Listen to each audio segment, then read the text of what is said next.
everyone, I'm here today with my journal. I wanted to share with you the do's and don'ts of journaling that is not very talked about. Normally it's talked about, oh, you must journal, journal is great for you. So I want to share some do's and don'ts. So firstly, why journaling can be great for you and your business, we've got to try and find tools and strategies that can train this brain. That's right, we're going to try and train the ego so it can be focused and attentive to the very things that we want. And journaling is a great tool to be able to do that for you and possibly your own clients. So I want to share with you first of all some don'ts. Two number one rules with journaling that is very often not shared are this. Don't set yourself up to fail by saying, I have to journal every morning. If you looked inside my journal, you'll notice I do it one day, I miss a day, I do it a few days later. You should journal when you feel the need rather than you have to do it every day. Because like anything, when we tell the ego we have to do something and you miss a day, you then sabotage it and go, oh, there's something wrong with me, I can't stick with it, I'm no good. So the first rule, don't set yourself up that you have to do it at a certain time or a certain amount of days. Just say you're going to journal when you feel good and you're going to bring journaling into your life. The second thing is don't use a blank piece of paper. Because when you start to journal sometimes and you've got a lot of fog going up in here with life, we all spin a lot of plates, you're going to go, oh, I'm going to journal. You're going to get your pen out, nothing's going to happen, and you're going to start thinking. So a great thing with journaling is ask yourself a certain set of questions and then change those questions up every now and again.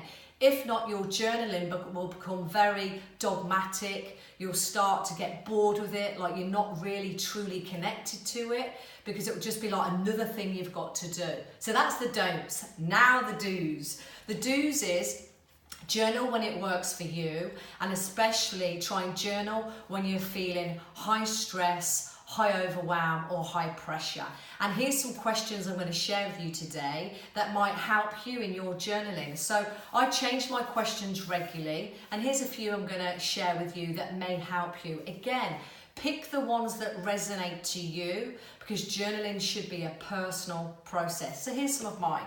So a great one would be, how would I live out my day if today was my last? How would you live out today if today was my last? And you don't have to answer this, well, I would do a bungee jump and jump out of a helicopter. I just say, if today was my last day, how would I like to live it? And sometimes I say, I would live today with only allowing positive thoughts to stay in my brain.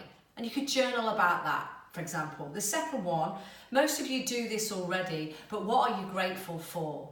And not just the normal things we're grateful for. I'm grateful for my family, I'm grateful for my dog, I'm grateful, but really go a bit deeper with gratitude. What clients are you grateful for? What people that are possibly currently aggravating your life are you grateful for?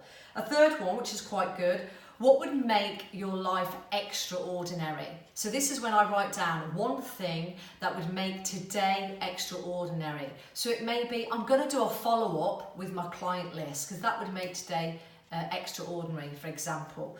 Another one, what would make today fun?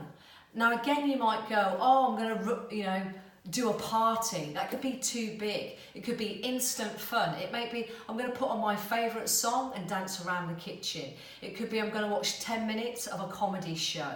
Anything, I could phone a friend and we're going to laugh with each other. Anything that you can do small and quick to make today fun.